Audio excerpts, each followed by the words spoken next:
Okay, before we even get into this assignment, I need to show you something. Something I don't think I've discussed. We haven't done much with proportions in algebra. Okay, Algebra 2, we do it a lot in Algebra 1 first semester, but 4/8 is equal to 3/6. Now they're both half. They both represent 50%. Now let me show you something. If I take 4 times 6, that's 24. You take 3 times 8, that's 24. The diagonal cross products are always equal, okay? I usually call this A and this B, and this C and this D. So A times B is always equal to C times D.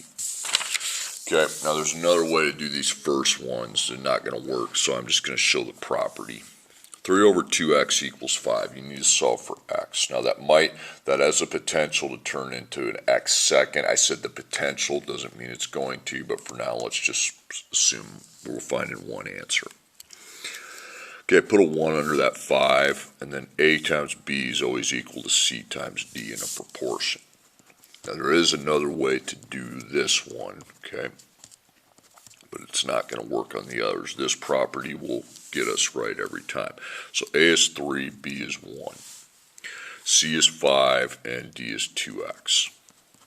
So there's no plus and minus, so there's no really distribution. You're just gonna find the products, okay? Like over here, just taking 3 times 1. Just one term times one term, it's 3. There's no plus, there's no minus. And over here, you're just gonna take 5 times 2x. That's 10x. Okay, so there's still only one answer for x, and you just solve it by applying your linear properties. There's no square root though, because x isn't to the second power. You just have times 10, you divide by 10. You can put 0.3 or just leave it 3/10. Okay. Next one, 2 over x minus 1 equals 4. Let's put a 1 under that. So A times B is equal to C times D.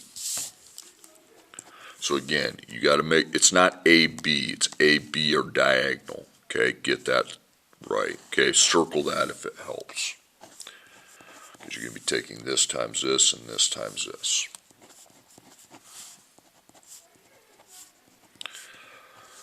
Okay, A is 2, B is 1. C is 4, that's a C and a D, and then x minus 1. Okay, so this is just one term times one term. 2 times 1 is 2.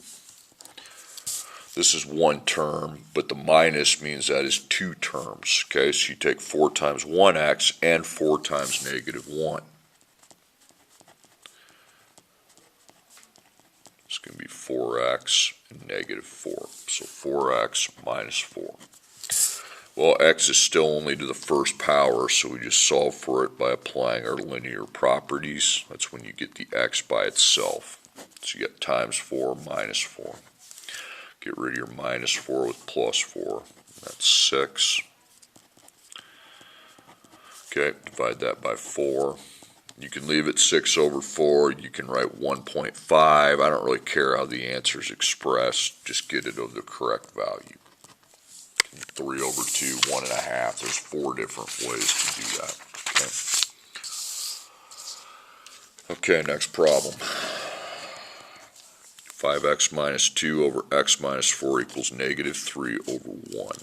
So A times B is equal to C times D. Okay, so again, this times this is equal to this value times this value in a proportion, even though I don't know the actual value because there's variables.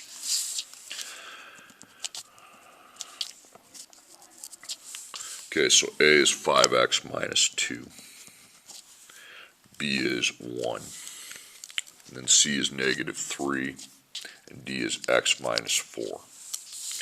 Okay, so this is 2 terms by 1 term. Okay, so just distribute the 5x to the 1. And then the negative 2 to the 1. So there's 2 products you got to find to fill out the left side. So it's 5x negative 2. Okay, 5x minus 2. Okay, over here, that's a 1x, so we got to distribute the negative 3. Got to find two products. Negative 3 times 1x, negative 3 times negative 4. So we got x, negative 3, and then 12. Okay, your x's, you got two of them, but they're both to the first power, so the solution set remains at one answer. Okay. There's only x are to the first power, so it's just one answer, and you apply linear properties. Now you got to simplify so that you get rid of one of the x's. You're not clearing one whole side, you're just getting rid of one of the x's. I'll get rid of this one. Okay, don't take out that plus 12. That's when you have to factor, when you're using factoring properties. Okay, linear properties, you just focus on taking out one of the x's. Okay, then you can get the x by itself. You got times 8 minus 2, you plus 2. That's 14. So 8 times x equals 14. Okay, 14 divided by 8 is going to be 1.75. And you can write it as a fraction if you want. I don't really care. Okay, next problem. 2 over x equals x over 2.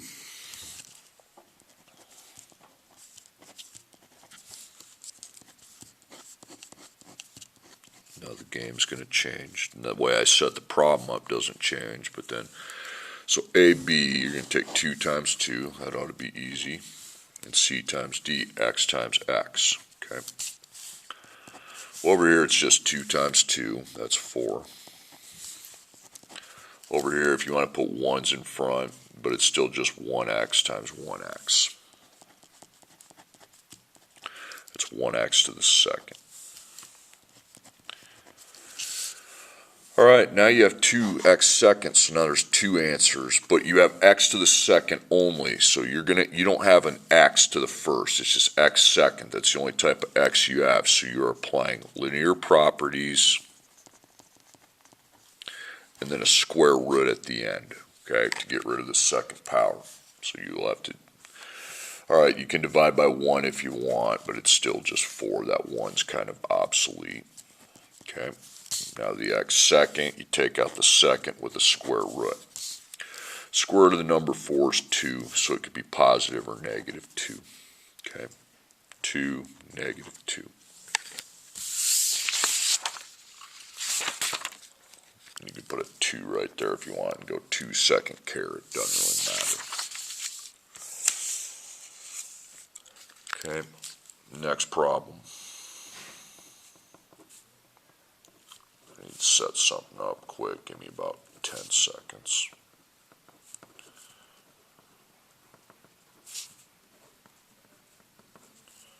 Okay, thank you. Alright, so A, B, C, D.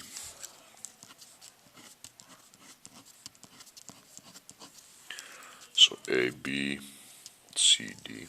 Okay, so A is 3, B is x to the second minus 1. Okay, if you want to put a 1 in front of that, go for it. C is 1, D is x plus 1. If you want to put a 1, go for it. So you need to take 3 to 1x to the second and 3 to negative 1. Okay, so you're going to have your x to the second. 3 times 1 is 3, then negative 3. So this would be 3x to the second minus 3. Now how about over here? Well, you need to take the 1 times the 1x and the 1 times the 1.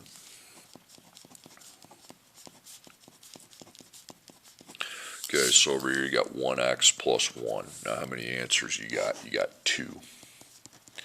Put what else you have for x. You have x second, but you also have the x over here that's not to the second, it's to the first. So you can't use the linear properties with these two. You have to use your factoring properties. Factoring properties, first you got to start it with equals 0. So keep your highest power where it's at. Minus 1x, there's no x over there, so you hang it. Minus 1, that can go with the negative 3. Now you got to write this in the correct order, please. Your x second comes first, followed by your x, followed by your constant. Negative 3 minus 1 is negative 4. equals 0. Okay, so you still have x second and x, so you're still using factoring properties. Now how many terms do you have to factor? That'd be 3. Okay, so GCF and my table. Didn't give you a lot of workspace, sorry. There's no x, there's no negative. 3, 1, and 4 is 1. Don't do that. 3 times negative 4 is negative 12, so the signs are going to mismatch. You're going to have a positive times a negative on it. And you have to add to try to get to the b, which is negative 1. 12 divided by 1 is 12. That is not negative 1. 12 divided by 2 is 6. Okay, that's negative 4. 12 divided by 3 is 4. And that's negative 1 right there. Keep going. Don't quit after just doing the first 2. Okay. Okay, your a is 3x to the second power.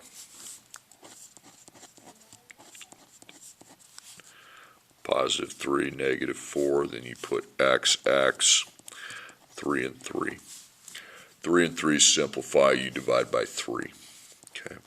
1x plus 1. Take the 1 off the x and just bring it over here. Okay, we didn't do the GCF. 3 and 4 can't be simplified. You got to leave the 3 on the x. Now after those parentheses are set, you write equals 0, then you F1, F2. So x plus 1 equals 0, or 3x minus 4 could equal 0. So you minus 1, you get negative 1. Then you plus 4, 3 times x equals 4. 4 divided by 3 is a decimal. Okay, you can write the decimal. You can second PRB it, and it's 1 1/3, or you can just leave it 4 over 3. It's up to you. Okay, 2 more. 3 over x minus 1 equals 4 over 3x plus 2. Okay. All right, so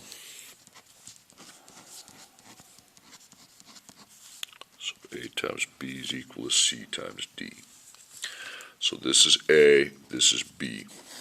So you'll be taking 3 times the quantity 3x plus 2. And c times d, you're going to be taking 4 times the quantity x minus 1. Okay, so we need to just multiply this one term, and then these are 2 terms. So you distribute 3 to 3x, 3 to 2. Pretty easy. 9x and 6. And over here, 4 to 1x, 4 to negative 1. I don't care if you write your work over here. I really don't. I'm just showing you where stuff's coming from. So 4x minus 4. What power are your x's to? Just a first power, so there's only one answer, and that's easy. Then I can just apply the linear properties. So I do not need to get the equals 0, okay? That's what you do when you're using factoring properties. You're using linear properties. So first, if you have 2 x's, simplify so there's just a take out one of the x's. You don't take out the whole side, just one of the x's. So 5x plus 6 equals negative 4. Sorry, that bothers me on linear properties when people take out a whole side. That's factoring properties. Then times 5, and then minus 6, you get negative 10. Then you divide by 5, and x equals negative 2. There it is. Okay, last problem here. 3 over x plus 5 equals x minus 5 over 3. Okay.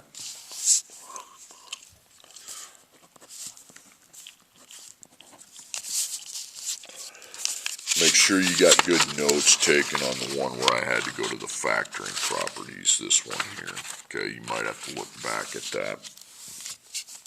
This is not going to result in factoring properties. You'll see why. You're going to have x second, but you're not going to have to factor. A, B, C, D. So take 3 times 3. That's pretty simple.